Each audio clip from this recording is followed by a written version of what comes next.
Hello, welcome to the Roundhouse podcast with Paul Sulentrop of Wichita State University Strategic Communications. Thanks very much for listening. Today we're going to talk about academics in the Wichita State University Athletic Department. Our guests are Director of Athletic Academic Services Gretchen Torline and Shocker baseball player Josh Livingston. The cumulative grade point average of 3.53 for the fall semester in the athletic department, that's the highest in recorded department history, continuing an upward trend. Gretchen is fist pumping in celebration. Recorded history, how far back does that go? When I got here, they didn't record it before then, so 1990. So back all the way back to 1990. So that continues an upward trend for Shocker athletics and academics. It's the 39th consecutive semester of earning higher than a 3.0 cumulative GPA. 237 student athletes on the honor roll at Wichita State, which is above a 3.0, and 53 of them had a 4.0 GPA. 86% of student athletes were above a 3.0. So Gretchen has worked at WSU, as she just said, since 1990. Conditions were quite different when she started out at this university. Levitt Arena, not really set up for academics, had little in the way of study spaces. Athletes would gather in the arena, right, or in the hallway for study hall. In the SASO, we had a SASO room that they had SASO members in during men's basketball, and we would have chairs in there when we didn't have basketball games, and they could go in there and sit and study. So accommodations for the academics have changed quite a bit since then at Wichita State. Josh is a senior infielder from Prosper, Texas. Fans will remember his outburst in the AAC championship last spring in Florida. He hit 4 home runs, doubled, drove in 13 runs in 5 games to help the Shockers all the way to the title game. Josh transferred to WSU from junior college, and he's here to tell us about his academic journey. He describes himself as an average student in junior college. He is now a sport management major, and last fall he had a 3.8 GPA.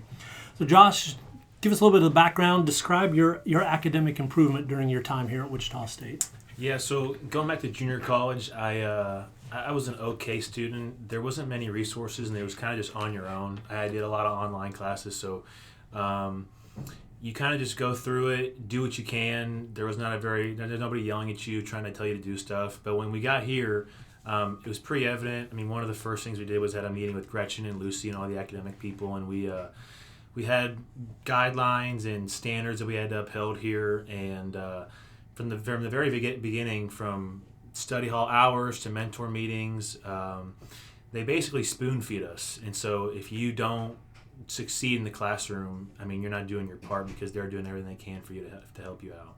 And you mentioned Lucy. Lucy Schneider is also one of the people in academic student services for Wichita State, and she and Gretchen share duties for baseball. Is that the right way to characterize that?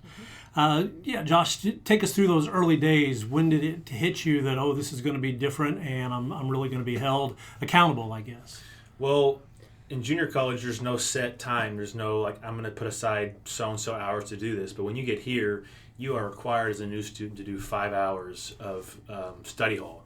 So already right then, you're doing 5 hours of work. You have to be in a building with people supervising you and helping you for 5 straight hours. And so as the months go on, you don't want to do all 5 hours in one day or wait till the very last second to do them. So you're trying to space it out.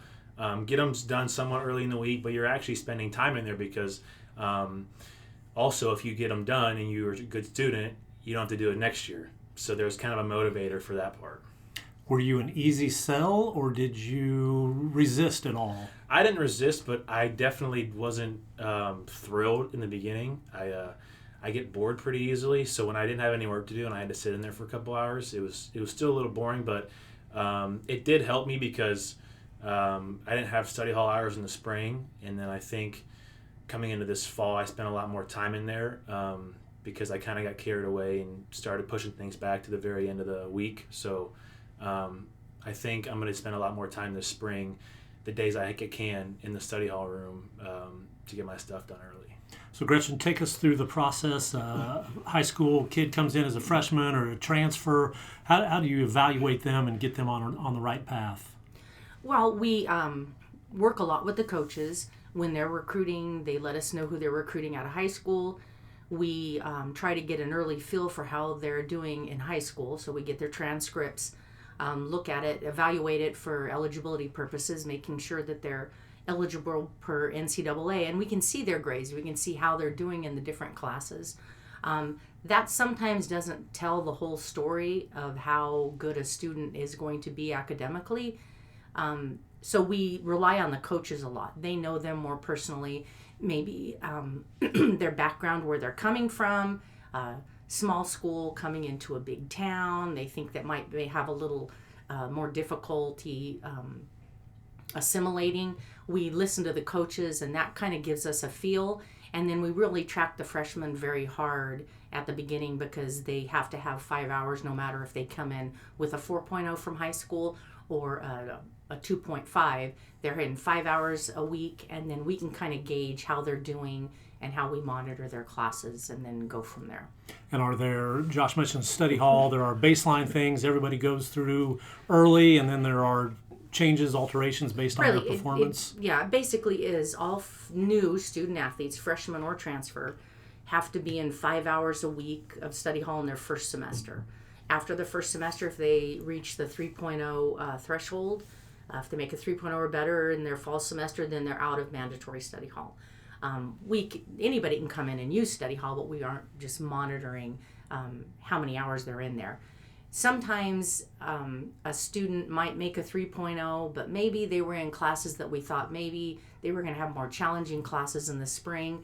Then we can kind of develop it, say maybe you're going to have 2 hours of study hall, and then go from there. And then as the semester progresses, if we find that they're doing great and they don't need it, we can back off on that. Or if they're doing not so great, then we might up it and give them more study hall. So it kind of depends on how the student's doing. That's how we kind of arrange the study hall. So I think most listeners would be aware, Wichita State, all athletic departments have academic people. They may not know the details. Give us kind of a look at the operation, Gretchen. What's it look like as far as staffing, resources? Well, we have 4 academic coordinators. We're academic coordinators. We aren't academic advisors. A lot of schools, their academic people in their athletic department are advisors, meaning they give the students their classes. We don't. Our students at Wichita State, they're up on campus with the regular students, and they're advised with advisors on campus. Then they come to us. We look at their schedule, look it over, and help them make sure they're at a class in time for practice, that they're not traveling a lot on maybe Fridays when we know they're going to be out of town. So we have 4 academic coordinators, and where the sports are split up between all of us. We also have a graduate assistant, and then we also have several interns that work in our office. And most of these operations take place in the Student Success Center, the big black building, still relatively new. The big black box. Study hall, offices, those kind of things. Tutoring, those things happen in that office. Correct. Everything, tutoring, mentoring, study hall, our offices were all in the same building. Josh, what was most helpful in getting you on a good path academically? I think it was the mentor meetings with Lucy. There's a 30-minute time period set along where you go in there and she basically walks you through your week. You go on your blackboard and you look at all the assignments you have to do that week, and then you have a piece of paper.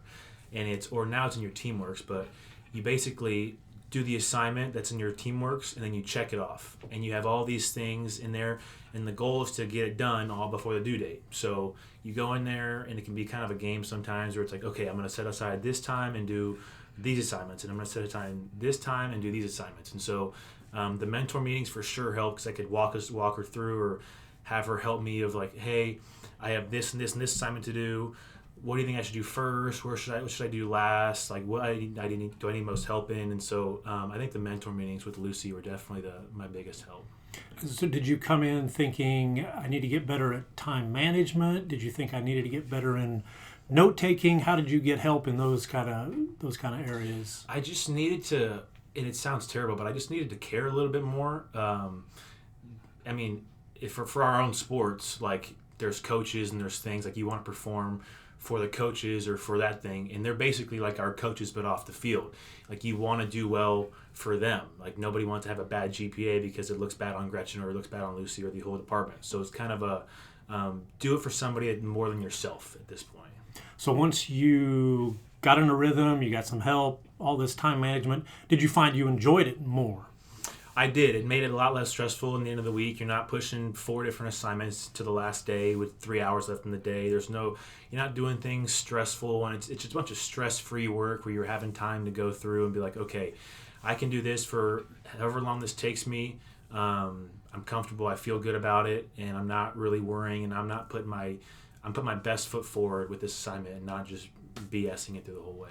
And so coaches will say if you have a clear mind off the field, academically, socially, that can help you athletically. Would you agree with that? It definitely helps. Like there's times where, and I've done it a little bit, but especially in the last spring where you have 3 assignments due and we have a weekend series and the game's over on Sunday and all you can think about that weekend is, I got to do so-and-so assignment. I do so-and-so assignment. And definitely affects you on the baseball field. So pushing aside those things earlier on in the week and getting them done early are really important for on the field play. Better study habits equals more home runs. That's what we like to hear. Gretchen, objective-based study hall. Describe why that's important to this process. Well, years ago, when we would have students in as many as 8 hours, 10 hours of study hall a week. And I found that it was not very beneficial to have that many hours if the student athletes were coming in and they didn't know what they were doing and they were just messing around and we'd have to, open up a book, do something. So I came up with this mentoring program. It's an objective-based mentoring program where they can, when they come into study hall, they have an objective. So they have, as Josh mentioned, the list of assignments that they went through with their mentor that basically helps them. This is what you need to accomplish this week. So there's an objective coming into study hall. They know this is what I have to do. This is what I need to get done. So it's kind of an objective-based study hall, but also time management, teaching them this is what I need to get done, making the most of every moment that they have so that, as Josh mentioned, when they're on the field, on the court, that they can focus on that instead of, oh my gosh, I have this academics, or Gretchen's going to come over and talk to the coaches, we're going to get in trouble. That plays a big part in it, and I'm okay with that scare tactic. Yes, Brian. Josh, one of the best stories I've heard about Brian Green, the baseball coach, is that if a baseball player misses a study hall, misses a class, whatever, he will often pull them out of practice, send them over to the academic building in their practice gear. Mm-hmm. Tell us a little bit about Brian Green and his emphasis on academics. He takes it very seriously. He's had to get on us a couple times throughout my tenure here as far as academics because like I was talking about earlier, it can affect your on-the-field play, and it definitely has a certain look about it towards him also if he has a bunch of kids who aren't getting their stuff done. Like you want to have a bunch of players who seem accountable and seem like they're doing the right thing all the time. And so he takes it very seriously. When he needs to have a talk with us, he will, and he'll tell us straightforward, like, you got to get this stuff done. This is unacceptable. We can do so much better. And so there's definitely, like Gretchen said, a scare tactic and a fear factor there to make us get it done. And if we ever need anything for him to say anything, he will. But for the most part, I think right now we're in a good spot as far as doing it ourselves. Yeah, I would think that would come under the category of he talks a lot about being a professional kind of baseball player, and that could mean keeping the locker room clean. I've heard him go off on the locker room. Doing your baseball stuff in the right way, but also doing your academic stuff in the right way. That would all kind of fall under the same heading. Josh, your favorite class in your time here at Wichita State? I took a class last semester, sport facility management, and I really like more interactive learning instead of maybe just having to sit on an online class or maybe listen to a lecture for a couple of hours. Like his name was John Lee, was our professor, and we had a couple of different times we went around. We went to Intrust Arena, we went to Riverfront Stadium, we went to Coke Arena, and we got to go around, meet people that work there, and see the day-to-day operation. What do they do for maybe if there's a concert there or if there's a game day there, or like what people's certain jobs do. And they give us their business cards if somebody had interest in doing that in the future. Like it was very interactive and very job focused for down the line, and it kind of gave you an idea of what people do, where people are at. So it was good to meet people and also go see things firsthand instead of maybe just sitting in a classroom and just learning stuff from a book. Those facility people, man, they are here all the time, and they are always working. I think they are among the hardest workers in this department. We had a guy at Riverfront tell us he gets there on game day at 6 a.m. for a 7 p.m. game, and then leaves at I don't know, midnight, and then he's up 5 hours later, 6 a.m. again, doing the same thing for 3 days in a row for a weekend series. Yeah, nothing happens without the volleyball nets being up or down or the basketball court being clear, all that kind of stuff. Gretchen, academic people will always tell you you've got to have support from the administration and you've got to have support from coaches to be really successful. Tell us about the support from Kevin Saul, the athletic department within this department, and how that helps. It is, it's very, very important to what we do. If we have an administration that supports what we do, that takes what we do seriously and puts it in the forefront, it makes our job easier. So we can try to get the student athletes to do things, but if we don't have the support of the coaches, of the sport administrators, of the administration, they're not going to listen to us. So Kevin has been amazing with our department. I was allowed to hire an extra academic coordinator at the beginning of the semester, so that was wonderful. So we now have 4 instead of 3, so that has helped. So it has helped us broaden the services that we offer the student athletes, and I feel like we're able to give more individual time to them. Yeah, an academic coordinator, what's a day in the life like? What do they do?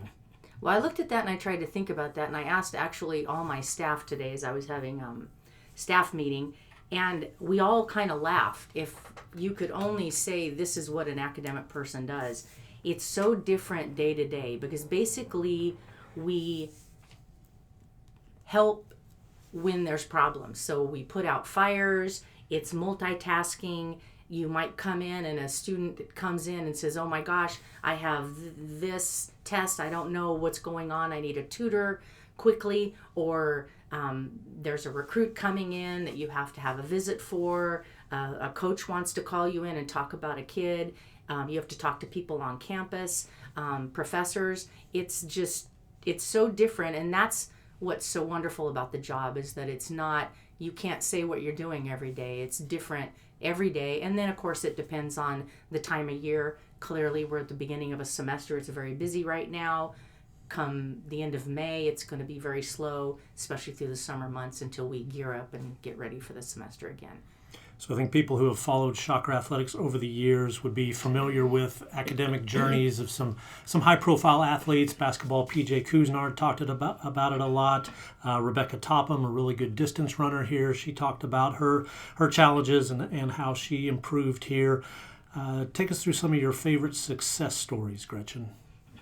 I mean, I think you mentioned them. I mean, PJ was a big one. He, coming out of Yates High School in Houston, he was not very prepared for college academically, worked really hard and got his degree, which is what it's all about. Rebekah Topham, you mentioned, that is an amazing story. She basically couldn't read coming in. We gave her one-on-one tutoring with a wonderful lady in the city of Wichita that came and helped her. And Rebekah just worked so hard, and she was already a very hard worker and was organized, and just that she ended up graduating with a 3.8 GPA is amazing. Just so proud of her. Another one that I always think of in my time, a men's basketball player by the name of Troy Mack. He played for us in the late 90s. He ended up graduating in 2001. And definitely was a kid coming in that didn't think that he would ever graduate, definitely was not prepared, but just about his junior year really started focusing on what he wanted to do and graduated and did well at the end. And he's just one I always think about that I never thought would have graduated, and he graduated, and just so proud of him. Is there a common thread, something that turns on the light bulb for them, or is it different with every person? I think they never really think about it until later in their career, when their career is almost over. And I think that the light comes on that, oh, I really have to be prepared for the real world. And I think that's when it turns on. A lot of my stories are athletes that have left Wichita State without graduating, but then have figured out I really need that. And it's really hard once you leave and you're in the real world having to finish your degree. And the students that I've helped do that, it's just amazing the hard work that they've done and how many for many years afterwards have graduated. So I think that they really, some of them appreciate it at the end of their career here, and then when they leave, if they haven't graduated, then it's, I really need to get this done, and we're happy to help them do that. Yeah, there's some well-known names who have graduated many years after coming to Correct. Wichita State. Tell us a few of those. Jamar Howard, for one, he graduated several years, and I wish I had I was going to write those down, but I didn't. But Fridge Holman as well, men's basketball player. Brian Bergamy, a baseball player for us, many years afterwards. He just graduated within the last couple of years. And I love it because they're so thankful.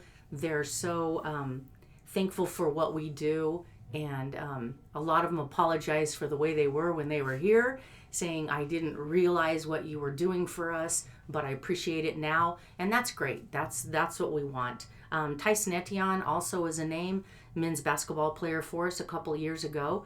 He left a year early to go play professionally, and he actually just graduated in December of this year, so very proud of him.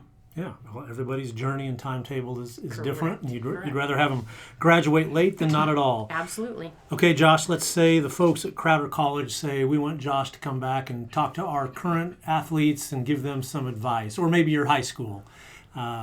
What advice would you give a young college athlete about how to navigate all this? If you're not doing it the right way, it will affect you on the field. And whether you're in high school or junior college or wherever you are, everybody's on the field performance is the most important thing for them. And so we all want to have the best opportunity to be successful on the field. And so I would tell them that getting your stuff done and being an excellent student in the classroom and being excellent in all areas will help you excel on the field or on the court, wherever you're at. And that's kind of the life you just want to live. You want to be really good in all areas. You don't want to be average here, really good here, or like bad here, and really good there. Like, you want to live a life where you're doing really good things in a lot of different areas. So that's probably what I would say to them.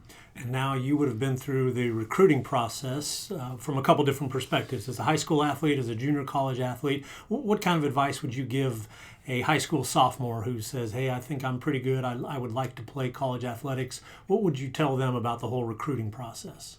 Well, one, for the grades thing, that does matter. I was told that coming out of high school and junior college, like, oh, they care about your grades, but no, that stuff really does matter. Like, I was kind of bullish of it at first, but when I got here or when I was on recruiting visits, like, that's one of the first questions they always ask you is, how are your grades? And as far as on the field stuff, give yourself the best chance to succeed. Be the hardest worker you can. Give the most effort. Really enjoy what you do.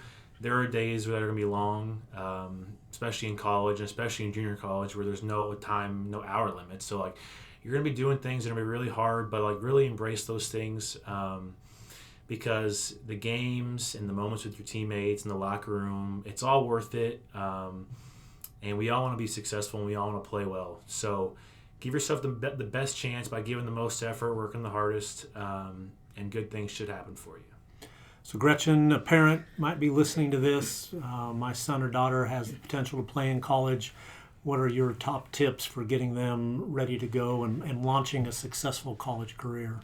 I think the first thing I tell recruits when I talk to their parents and them is that time management, I think, is absolutely one of the most important things that they could bring in. I tell them, if you procrastinate, get rid of that right away, because time management, the student athlete's life is so busy. There's so many different things going on that if they can't manage their time and figure out where to put everything, that's a problem. And then another thing is not be afraid to ask questions and ask for help. Communicate. I always tell my student athletes that if you don't communicate with me, I can't help you. A lot of times they don't tell you things right away, and then you can't help them or solve the problem. So definitely time management, being able to multitask, and what Josh said, I tell my student athletes all the time is don't be average. You're above average, or you wouldn't be coming and playing a sport at this level. So be above average in every aspect of your life, which includes academics, because it transfers over to your sport, and just you as a person, be above average in everything you do. So that's kind of my speech I give to recruits and their parents. Gretchen Torline, Director of Athletic Academic Services, and Josh Livingston of the Shocker baseball team, thank you very much for your time. Thank you.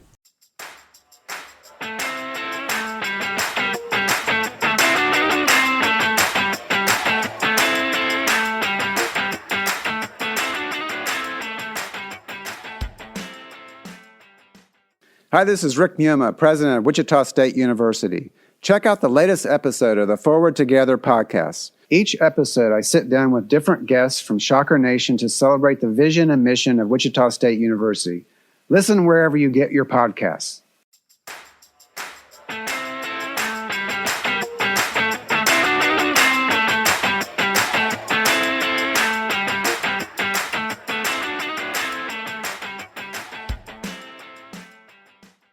Thank you for listening to the Roundhouse podcast, courtesy of Wichita State University Strategic Communications. We encourage you to rate, review, and subscribe wherever you get your podcasts. You can find more Roundhouse content at GoShockers.com. It's over!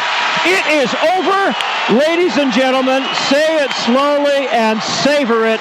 Wichita State is going to the Final Four for the first time in 48 years. Unbelievable. What a scene, folks. The Shocker fans are just going crazy in the stands. Just maybe the greatest win in the history of Wichita State basketball.